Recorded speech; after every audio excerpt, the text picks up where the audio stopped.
અભિજાત્ય કુલીનતા. અને અને અને અભિજાત્ય કુલીનતા એટલે ઘરની બહાર જ એનું માન નહીં, ઘરની અંદર પણ એનું માન છે.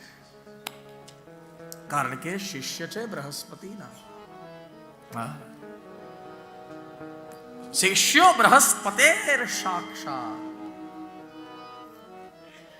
બુદ્ધિશાળી છે, મત આપે છે પોતાના મત આપ્યા કરે છે. અને ચાર વસ્તુ બહુ ઉડીને આંખે વળગે હો સાહેબ. ઉદ્ધવજીના જીવનમાં ચાર વસ્તુ બહુ સ્પષ્ટ છે. કઈ?